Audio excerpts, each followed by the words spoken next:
What is needed to sustain industrial growth in Kenya? But imagine Nairobi River is functioning clean river with all this infrastructure around it. Kenya on a global scale has a lot of competition. Everyone kind of will say, I would like to move. Prime rentals, for an A-grade building is between $6 a square. Grade B can be uplifted and converted and made into a better use case when there is a type of client who requires something like that.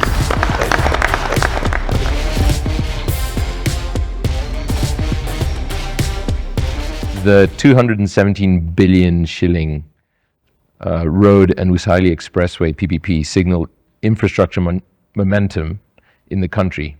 How can Kenya cope with the unexpected or the urgent infrastructure gap?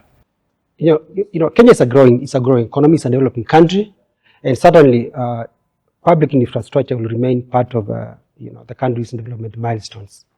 And the way we have done this as a country in the past is that we have relied largely on public funding. But looking at where the country is, particularly the issue of public debt, the question remains, are we able to afford these infrastructure projects going forward? Certainly the answer is perhaps no. And therefore, where is the solution? The solution partly lies in public-private partnerships. And the Usahi project, the Talanda Study project, sort of demonstrates that there is an opportunity to fund public infrastructure through private partnerships, within which you need to model the product such that it's attractive to private capital. It gives the investment, security. It's something that is bankable, and it provides a competitive return. That way, you'll find that private capital, whether foreign or local, will be channeled into infrastructure projects. Thanks. The Nairobi River Regeneration Project aims to boost values. Is this outcome realistic, and in what time frame? I'm not sure whether I want to talk about the timelines, but one of the things that is clear is that this is a great project. Just look at it. It's a partnership between those county governments that form, or rather belong to the Nairobi metropolitan area, joined with the national government of Kenya, and also the UN Habitat. And besides cleaning up and rehabilitating the river, there are many other things that come with it. Perhaps you may have noticed that there is a huge sewer line that comes along with the river rehabilitation.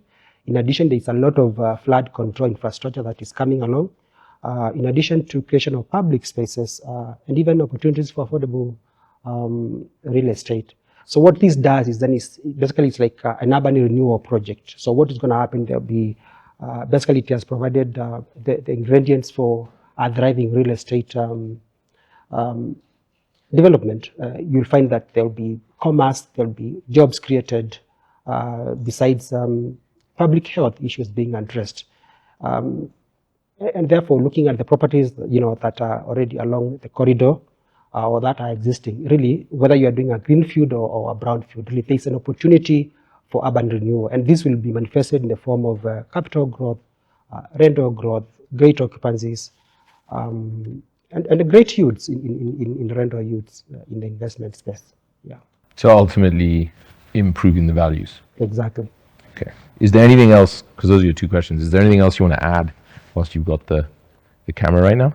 No, maybe another tech, but maybe I think that can still. I would think. All right, let's move on to Shamil. Stephen, where are you seeing values of land or assets in and around Nairobi, especially around the river, where they are and where you think they'll be going over the next couple of years? Certainly, if you look at the level of pollution along that river, it is one of the least desirable locations at the moment. But you can imagine once that rehabilitation project has been effected, what that means then. And because it's going to be an orderly rehabilitation and services and facilities, especially public amenities, going to be provided. I imagine there'll be orderly commuter transport, whether railway, roads, that kind of a thing. The new markets that are created, the infrastructure that is provided. I expect that kind of order and the cleanup of the river to really establish the pieces of real estate along the river, prime or subprime real estate. And therefore, if I'm looking at doing something with the riverfront, a hotel, perhaps, right now, perhaps we may not want to think about the river. But imagine Nairobi River is functioning clean river with all this infrastructure around it. That actually presents opportunity right there. And definitely, capital values, rental values, rental yields will get better, certainly. But it's a massive gamble on how long it's going to take, right? That's the problem. Regarding timelines, of course, it's a capital-heavy project, so it depends on how quickly we are able to, as a country, we are able to mobilize funding and coordinate the functions and get it done. So you would advise a wait and see or invest now? What's your... Well, investors have a mind of their own. Some of them are risk takers and they want to go ahead before values spike. Others want to wait and see whether it is taking shape or not and go at that point. But certainly, as long as this project is happening, it's an area you cannot ignore. Yeah. It's been slated for so long, though. I mean, it's been at least 10, 15 years that they've been talking about regenerating that river. So, Look, there's other projects that are also included, PPP and publicly funded. Obviously, the road from Nairobi to Malaba to Uganda, the road from Nairobi through to the port of Mombasa, linking Dongokundu. These are large-scale infrastructure projects that will also definitely have a massive impact on valuation of Kenya in its entirety. East Africa generally being connected, via Nairobi. I think Nairobi would have a positive outlook, if you would agree with that. Yeah, certainly, yes. Those kind of projects would certainly provide the kind of opportunities that investors are looking for. And looking at, if you really want to, if you are looking at high impact infrastructure projects, then these are the kind of things that we are looking at. And you look at the government and even the private people who are involved in this, they will tell you these are truly high impact projects and what they're doing. So the challenge has always been capture. But given the innovation that we are seeing in this market, really, it tells you that there is capital available, albeit in the hands of private investors. All they want to see is a structured deal by the government, guaranteeing investment, security, and capital will be deployed locally and elsewhere. Yeah. Great. Well, let's move on to office. So, while office has remained pretty resilient with occupancies at above 77%, Grade B is facing increasing challenges. How can landlords adapt, evolve, adopt new policies to remain competitive in the Grade B space? So I think one thing to first acknowledge is 77% is a very strong and positive position to be in, especially in the current market with the economy where it is, and especially in the fact that post-pandemic it shows that people are moving back into the offices, which was a huge gray area for a while. So that's the first thing to acknowledge. The second thing is that there is what we call an uplift in the office space, that people are upgrading their existing spaces or existing where they are right now. So if they're in a grade B or a grade C, they want to try and get into a better building, a newer building. And that doesn't necessarily mean it's like some sort of luxurious building. It means an efficient building. They're very picky about ESG right now, especially the multinationals. They're also very keen on buildings where there are amenities nearby. Be that a coffee shop or a couple of coffee shops, restaurants, common area, nice common area for them to have collaborate in, fitness and sort of greener spaces, air quality. And the challenge with grade B, there's two challenges in this market. A lot of the grade B has what strata ownership, so different floors, different units have different owners. And there are a couple of case studies done in the market where the service delivery for the tenants starts to suffer dramatically. So those sort of buildings will have a much more difficult challenge than the existing grade B that have a more singular unified ownership structure. And with that sort of grade B, there is a potential to upgrade parts of it, but there's a very fine balance that you can't take something built 15, 20 years ago and convert it into something today. But there is a market in which if you upgrade the common areas, try and reach some sort of edge certification, and bring in a lot of best practice with LED lighting and uplift the air quality, you will see some sort of uplift in rents. Additionally, repurposing them is a great story. So be it around medical spaces, medical units, or smaller offices for SMEs, and maybe even residential. Why not? Depending obviously on the capacity to do that. But I wouldn't say that grade B is a dying story. Grade B can be uplifted and converted and made into a better use case, especially when there is a type of client who requires something like that.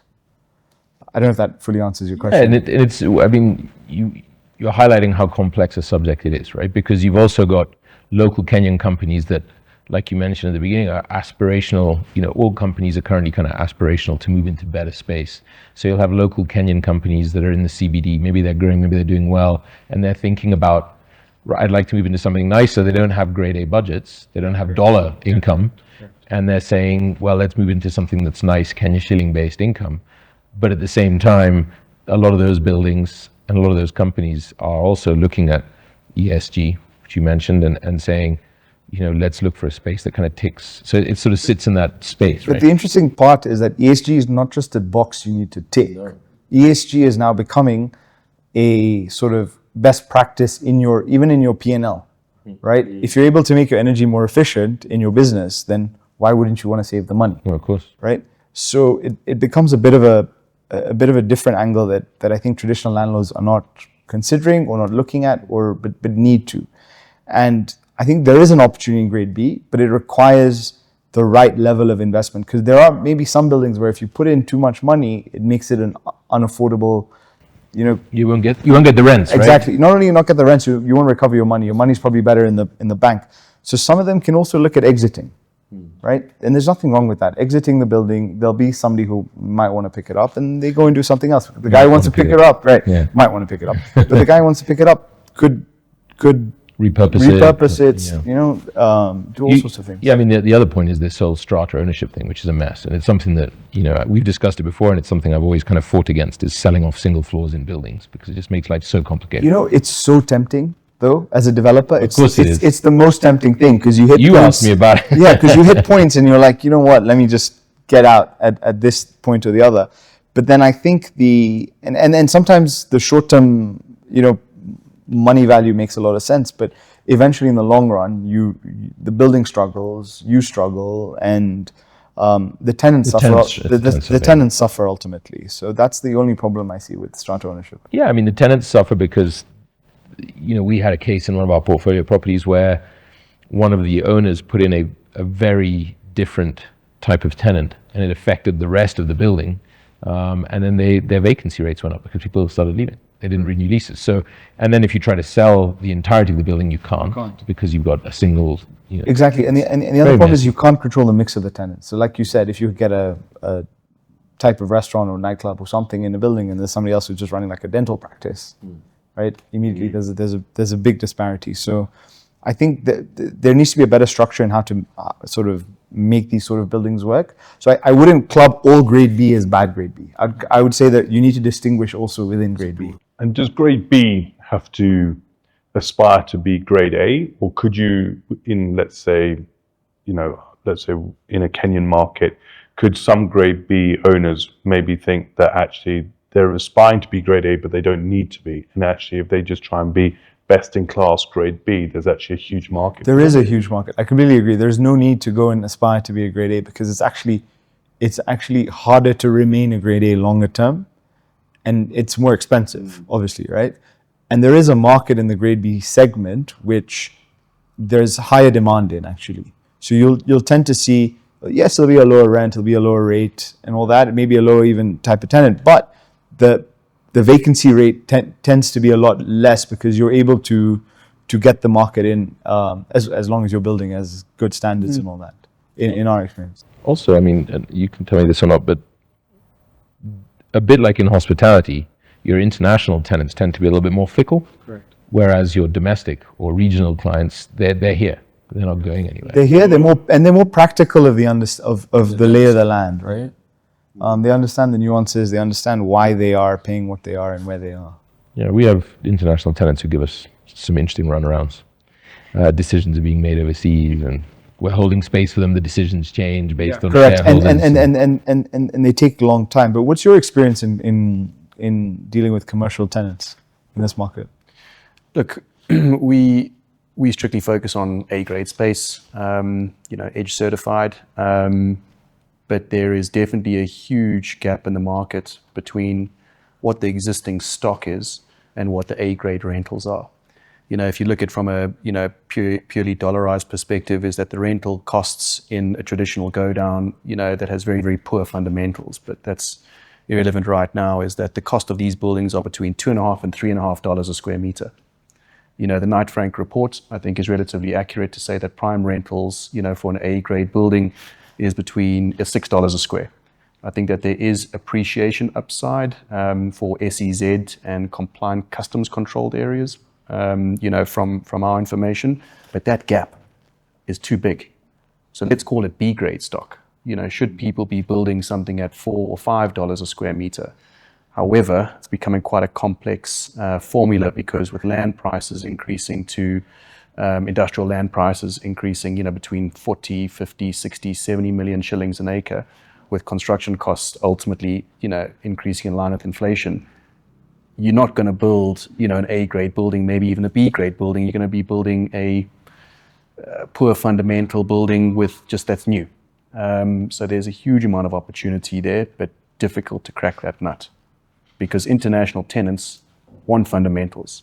The buildings need to have truck reticulation. Otherwise, how do you get your truck in? The buildings need to have commercial connections, power, water, sewer, which we've been speaking about. If you don't, you're going to lead into exactly the same problem that the industrial area faces today, and this is why the exodus is happening out of the industrial area. Well, that leads me on nicely to Dean. Thanks, Shamil. So, Dean, what is needed to sustain industrial growth in Kenya, particularly given the global supply chain shifts?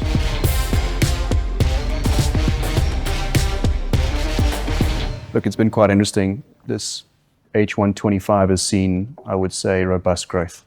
I believe that there's more than 4 million square meters, 4 million square foot of development currently ongoing, which is a significant shift over the past half years. And I think it's mainly been driven around bulk infrastructure projects, PPP projects, things like the SGR highway, the ring road around Nairobi, particularly the modern grade infrastructure that Knight Frank calls it. The era where the Thika highway was built, the SGR was built. Things like this definitely help. That in conjunction, with the trade war going on between the East and the West, where simply the cost of a unit to manufacture, let's call it textile and apparel, where mainly the drive is coming from, is becoming cheaper in Kenya, comparable to East Africa, and even from a continental perspective. What we need is to focus on micro-infrastructure connectivity, power, water, sewer, compliance with the local municipalities, from a county planning perspective, from a KRA perspective, or Kenya Revenue Authority, from a Kenya Ports Authority perspective. Really focus on transparency and investing into the longevity using something like a special purpose vehicle like the SEZ is. The SEZ has seen really, really sustainable growth since 2015 when it was originally gazetted. There's been 4 or 5 iterations of the Act, and I think it's moving in the right direction, but we need to focus now on bringing investors longevity in their assets. If you have to renew your license every single year, why would you invest into a $20, $30 million manufacturing facility? That's a good point, and it really leads me well on to the next one, which is, what are the opportunities and challenges for the SEZ? And what's really, you've touched on what's driven this decade-long kind of pickup in SEZ licenses being issued, but what really are the opportunities and challenges for setting up an SEZ? Well, look, the opportunities are unparalleled. I mean, if you're going to be paying 10% corporation tax and on 30% corporation tax, and you can manufacture, this suit at 20% cheaper than Sri Lanka, China, or even Ethiopia, why would you not come into Kenya? So I think the benefits, talk to themselves. The challenges are significant in coordination of various, again, parastatals, where the SEZ Act wasn't necessarily in line with the Tax Act or the VAT Act. So how do you actually allow your investors, us as a developer, or someone manufacturing clothing, how do you actually really create a platform to allow them to operate in a compliant and allow them to get the benefits from the Kenya Revenue Authority? Remember, it's not the Special Economic Zone Authority giving you the tax benefits. It's the Kenya Revenue Authority. So, as I said, the iterations of the acts have been 4, and it's definitely moving in the right direction, but in my opinion, too slow. I think that let's strike while the iron's hot, and there's a mass exodus out of the East. And if we can focus on the SEZ framework in conjunction with getting cheap power, cheaper labor, why couldn't, Kenya, Nairobi be the next, the east of Africa? Like Shanghai or whatever it is. We could be. What I mean, this is a bolt-on, but what are the alternatives for these people fleeing the east, so to speak? What are the other markets outside of Nairobi that they're looking at, outside of Kenya? They look into West Africa, North Africa at the moment. It was previously into Ethiopia, simply driven around the cost of the buildings, which are massively subsidized by the Chinese government, and the cost of power. The cost of power in Ethiopia is probably 15 to 20% the cost of what it is here. And then I would say availability of port infrastructure, network infrastructure, tax legislation, legal legislation, etc. So North Africa has always been something that people are looking at, but East Africa is where it's happening at the moment. Yeah, and I think probably the government incentives in places like Morocco and Egypt, and the way that they're structured, they're very slick. Correct. So it makes it quite easy to do business in those markets. They're pretty developed, right? Yeah. Awesome. Thank you. Your turn, Tarquin. So, Look forward to that. while prime resi prices have grown 5.6-ish% in the first half of the year, developers are still looking and focusing on middle income. Based on this trend, is Nairobi's prime market truly sustainable?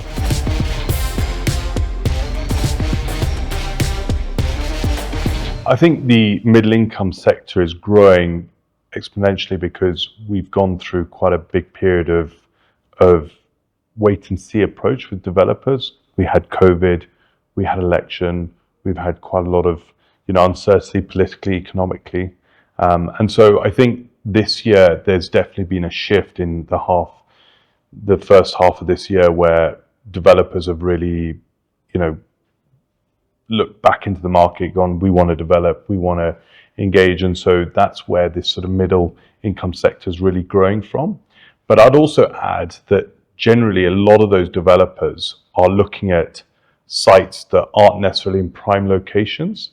If you go and buy a site in a prime location, the value of that land is still incredibly high, and so it makes their margins a lot smaller. So generally we're seeing a lot of developments further afield where it might be sort of satellite towns outside of Nairobi that are growing very quickly, and that's probably where you're seeing a lot of the development growth, which takes me back to prime markets.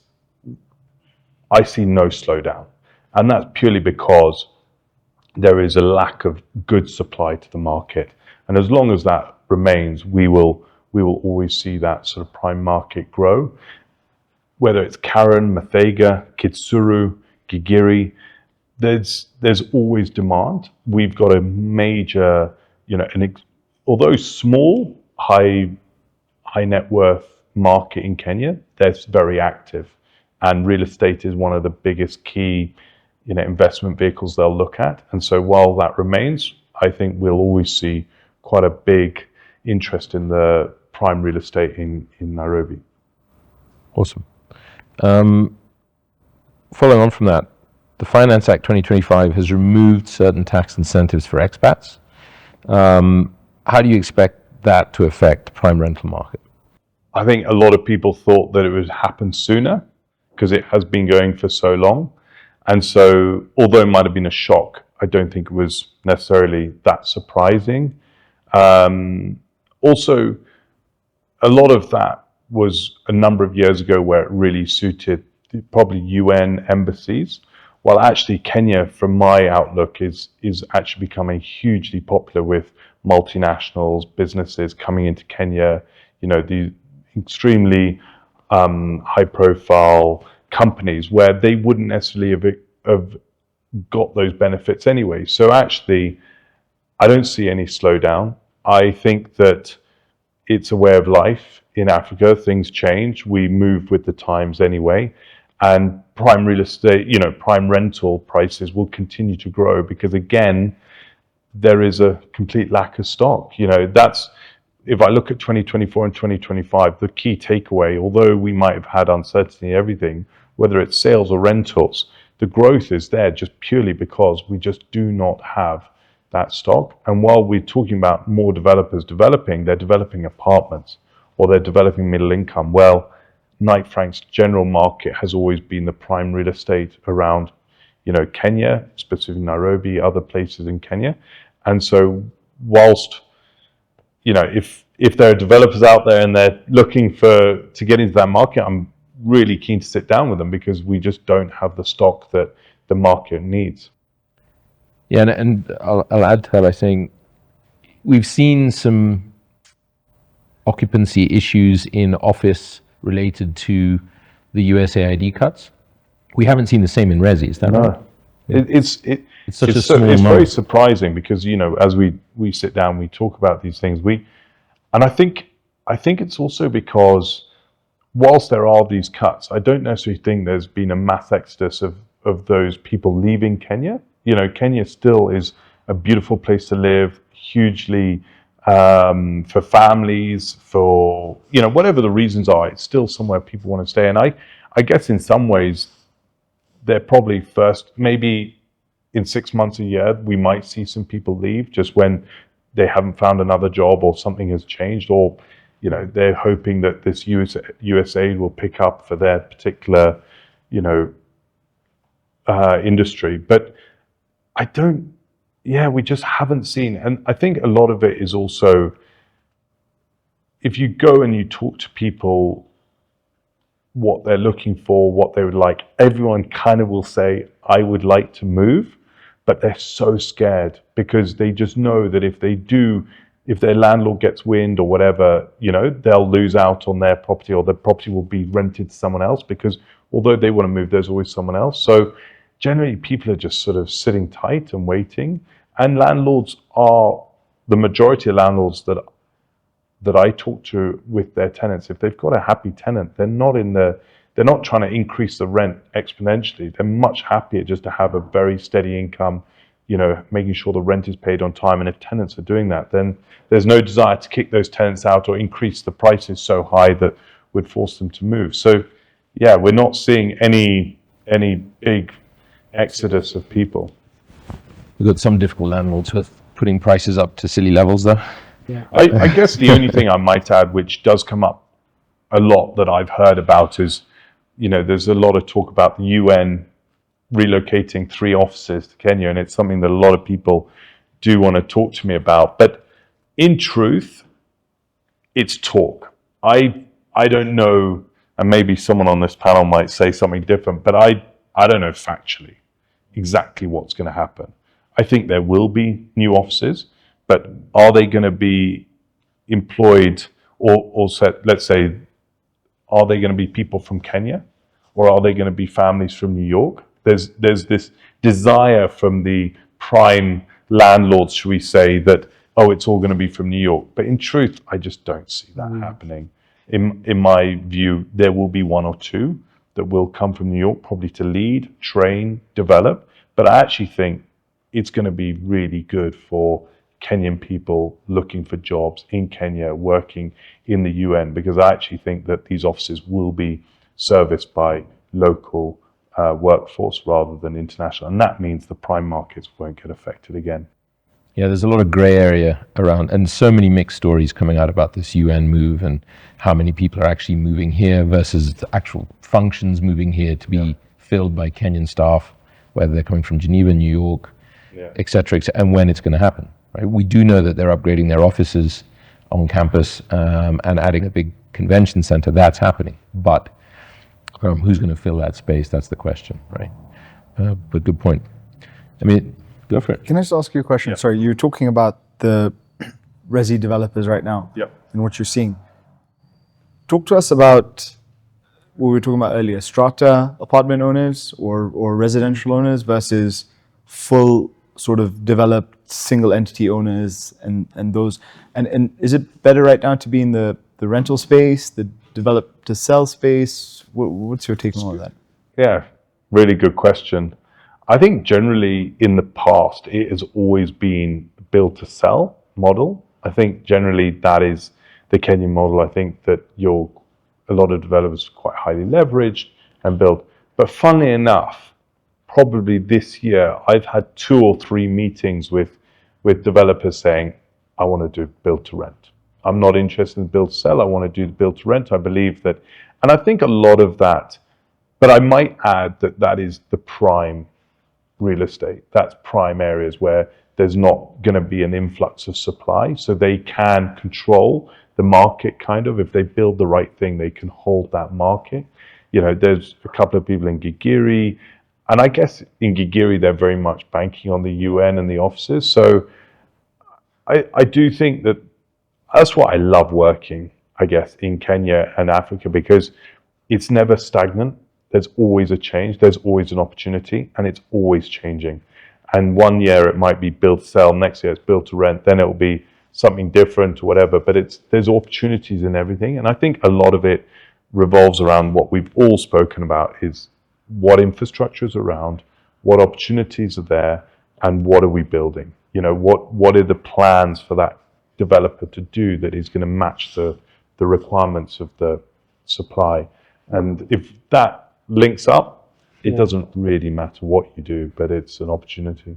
There's some good case studies of developers who'd done that a long time ago. I mean, ICA is a really easy example of that, right? I mean, Clanson Court, Riverside Park, St. Austin's Gardens, all sort of, you know, Riverside Park's 40 years old almost, 100% occupied. You know, what a great example of a build to rent, right? Still very prime. But thought through, you know, very well thought through, built. You invest up front, and then... But, you know, they're big, you know, good bedroom sizes, you know, expats love them, local, you know, big families love them. That's quite a unique, you know, if in today's developments that you look at, often they're built quite small to cut cost. You know, if you build smaller, you can get more, you get the price down. But there's got to be a level where we've got to think of families, we've got to think of, you know, generally families growing in certain locations. I think that's probably also an opportunity at the moment. Tarquin, one of the barriers to home ownership in our market has been the cost of capital, the interest rates. And you've seen what Central Bank has done in the last 2 years, revising the CBRR down. I think now we're at about 9.5. What are your thoughts on how that is likely to impact home ownership and transaction on the residential space going forward? I think that's also probably links back to why we're seeing so many developers as well, because you can borrow money much cheaper. But I think it's only a good thing. It's still really high, you know. It's still, you know, let's not joke, like it's still very, you know, very costly to borrow the money, but it's a hell of a lot more affordable. I remember 2 years ago we were at 17%, you know. Now, okay, we're at 9.7, 9.5, and you're borrowing, you know, maybe 10, 12% from the, you know, from the bank. So it's much more, there's much bigger opportunity to maybe borrow that little extra money that you might need to get onto the ladder. And I think that's kind of like the focus, but we've also got to just keep trying to get these mortgage rates down. If there was anything for the residential sector, for affordable housing, for anything about, you know, building ownership, if we can make it more affordable to borrow money, then we will see that sector, you know, really thrive. And we're going in the right direction, and just fingers crossed that we can, you know, we keep going that way. But we have discussed it over and over, you know, for years now about bringing it down. But it's good that we've seen this year definitely some movement on it. Yeah, the mortgage market is key, you know, and it'll open up because the lenders are desperate to lend. You know, the banks want to sell mortgages, they just can't afford to sell them at affordable prices. And as a result, the consumer can't afford to borrow. Yeah, but developers, they are, the other thing that banks are trying to do is be clever about it as well. Like they're doing partnerships with developers. They're really trying to open up, if you're in Europe, the barriers of getting a mortgage are really high. And although there are barriers to do, but they will try and lend on a lot more, or try and give people the opportunity to borrow money, even if it was for not necessarily, we see this a lot, but it could be a plot. Generally in Europe, you cannot borrow money unless it's a house or there's a fixed asset that they can borrow against. But here in Kenya, they do try. So I think the banks are really doing everything they can. We've just got to try and, bring that, lending rate down. Yeah, there's facilities on, development facilities. You buy a plot, they'll loan you whatever it is, 70% of the development cost on spec, which just shows you how much money they have to deploy. So now moving on to hospitality. I think that rather than it being global or international economic pressures that are affecting the business segment in the Kenya hospitality market, it's more our local political disruption to business and some of the more attractive markets regionally that have pulled certain businesses away or made businesses sit on their hands a little bit vis-a-vis developing their businesses locally in Kenya. So we've seen this kind of rise in supply in the business hotel sector, with a kind of stagnation in demand from travelers coming in, as well as more and more competition elsewhere in the world. And as a result, the business sector has really kind of stabilized and had a pretty tough first half of the year, whereas the leisure sector continues to be very strong. And then that's because we have unique offerings in Kenya. We have more and more leisure offerings to the international market. So we see a lot of tourists coming to Kenya for the typical safari, and now with improved road infrastructure at the coast to get from Mombasa to Diani and further up the north coast, we're seeing more and more people interested in the south coast and the coast generally. We even have direct flights from Dubai coming in with both Kenya Airways and Fly Dubai. So the coast is picking up a bit, and we've had a very busy holiday season in the Mara. The migration season was really busy, and I think long term the future is bright for Kenyan hospitality and tourism. We have a growth market, and that kind of cuts across all the different sectors as well. We've got a growing market. If it's 4.5%, 5%, even if it's 4%, it's still a rapidly growing market. And as a result, the long-term fundamentals look good. I think there's still a lot that can be done vis-a-vis infrastructure. Again, a common theme today across all the different sectors, and also ease of access, and assistance from the policymakers and the government to make the market more attractive for foreign travelers to come in. But ultimately, I think the bottom line is that it's pretty positive.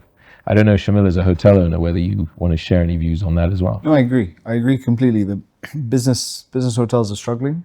The growth is a bit stagnant. I think the market's topping out, and it's now to see what the next five-year play is for a lot of hotels in town, and how they keep up with the competition that's coming up and the endless amount of brands that seem to want to come into Nairobi. I remember when we started out 10, 12 years ago, there were hardly any brands. You could count them on your hand. Today, there are brands everywhere you look.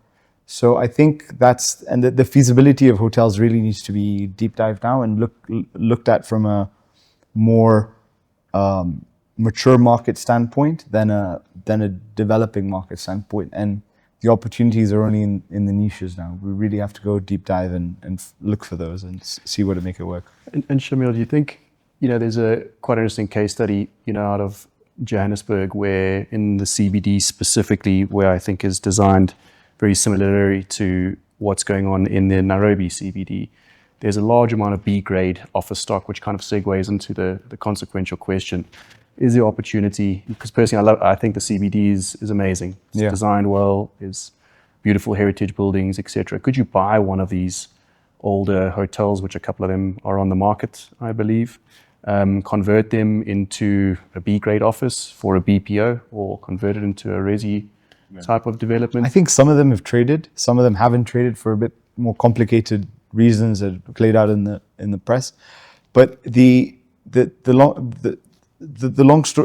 short answer, sorry, is that yes, in theory the opportunity is there.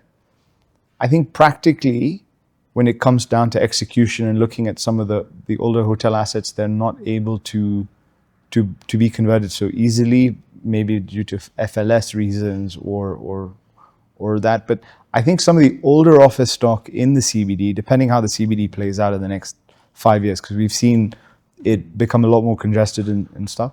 So I think how it plays out in the next 5 years will be very interesting. But it wouldn't. I personally wouldn't look at it as a conventional office setup. I would look at it as maybe a lot smaller units and pushing it in that segment, and you will find the SMEs and the people who want that sort of office coming in. I'm not too sure about the hotel space in the CBD right now. I think some of them are really struggling.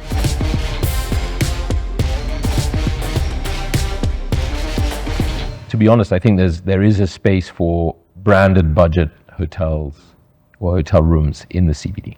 So the big hotels that have closed in the CBD, Intercon, Hilton, Grand Regency, etc., the big hulking properties, 300 plus rooms, they were no longer really fit for purpose. They also didn't really fit in with the brand anymore, because, you know, if you go to a modern Intercontinental, it's nothing like what the Intercon was in Nairobi. And the majority shareholders were cognizant of that and wanted to change it, but obviously have more than one shareholder to play. And it's a massive redevelopment project, right? Those are big projects. Whereas if you look at some of the grade B hotels, local, smaller room count, not necessarily easily convertible because of the FLS piece, the fire life safety piece. There is opportunity in there. If you were to put, you know, a budget hotel in the CBD with a nice shiny brand on it, I think you'd probably do quite well. So there are opportunities in the CBD for, not to convert them to office necessarily, but actually for hotel supply. Student accommodation is another big one we've talked about at length, because there's a lot of colleges that have campus or training centers in the CBD, and there's no real accommodation in the CBD, like longer term accommodation. So students have to commute, people generally have to commute in and out of the CBD. So if you can find sort of young professionals or students and create a product for them in the CBD as a conversion from a hotel, something like that, big opportunity. But would you not see, with the CBD, it might not be specifically like one type, let's say a grade B hotel or whatever it might be, but it looks like if you can get slightly bigger piece of land and you can do a much bigger development, whether there's a mix of resi, commercial, retail, you know, kind of like you know, what we're seeing in like these sort of little mini cities now. Obviously CBDs, you know, it's going to be very costly to do that, but I guess it's a regeneration, you know. I think in theory what you're saying makes perfect sense. Yeah. I think it'll come down to the first person willing to take the risk to do it, and how that plays out as a business case. If it hits it out of the park, like anything good in Kenya, there'll be 5 in the next year. But I guess right? in some ways GTC was that, but that's more Westlands. You know, if GTC is that, is very Westlands. yeah, but I mean, that's kind of the, you know, they've done a huge development in that, and if they then were to look at somewhere in the CBD or something similar to that, then, you know, that's where we're going to see. There are some projects that are being scrutinized in the CBD, mixed use, large scale. I mean, it's also going to be interesting to see what happens with the railway city, right? I could read your mind, Stephen. I knew that's what you were thinking, because that is literally sitting between CBD and industrial area. It's an amazing opportunity to do something different. And if that gets positioned into a modern living kind of mixed use environment, then people are going to look at CBD next and be like, well, if that's working next door, it can creep into this area and then industrial area as well, right? And do you think these projects are led by the government, or do you think it's going to be private capital? I think the government needs to enable private capital to do this stuff, right? So create an environment where private investors can create what needs to be created and borrow from international best practice and you know, knowledge and experience, and say, this will work, let's build, you know. And you can look at other markets around the world where, you know, the Belanguru airport in Bangalore, what an incredible success story, what an amazing project. You know, 20 years ago, it was a very shady secondary airport in India, and now it is, revered around the world as a way to do things. And if we could look at that and say, let's do the same thing with JK, and there's rail projects all around the world that are similar. So we're very bad at looking outwards and actually truly borrowing from those case studies. I just wanted to add on your hospitality was the fact that we're getting so many inquiries about, not business, but leisure, but are these branded hospitality businesses diversifying to counter when the business side is down, that they're now looking at leisure. How many inquiries we've got for the Mara, for example, looking to build, lodges or buying lodges out there. Do you think that is... Well, this is a prime, I don't know how much you can say, but there's a lot of talk about more, more, there's a lot of projects going on in our I think, parks. sorry, just to comment, without divulging much, I think the brands want the flag in the bush, but I don't think the brands understand the difficulty of being a brand in the bush. I still think when you speak to a lot of them, they come with this business hotel mindset or convention hotel mindset from the West, and then when they try and apply it, it becomes this whole business hotel in the bush kind of concept, and I think that's where the challenge is. For them, there's no risk, right? For them, there's no the operators risk. have no risk. They don't put any money in. So if you turn around tomorrow and say, I want to build a tented camp, they'll say, sure, we'll give you our brand, because it doesn't cost them anything. But then to meet their standards in the bush, let them just understand about water and power as two fundamentals to get there. And I'm not sure how long the leisure will play out, because Kenya on a global scale has a lot of competition. A lot. And maybe there've been a handful of success stories in the Mara, but can they be 20 more? Probably not, but Kenya has competition with Tanzania, Botswana, Namibia, you name it, right? South America on a global scale, because ultimately everybody, all the tourists in the world, they can pick from anywhere and fly anywhere, right? So I think the feasibility scrutiny needs to... That's why it's so important to, for the government to do its part, right? If we got better airlift and better air infrastructure, you make it easy and affordable for people to fly here, they're going to come here. When they're looking at, do I go to Thailand, do I go to Brazil, or do I go to Kenya? And the prices to fly to Thailand and Brazil are twice the price to flies to Kenya. That's a big decision factor. But also the government needs to give us tailwinds, not headwinds. Yeah. And that will play a lot into the private sector, where the private sector will play out. 100%. Great. Good. Thanks, everybody. Thank you. Thank you. Thank you. Well done.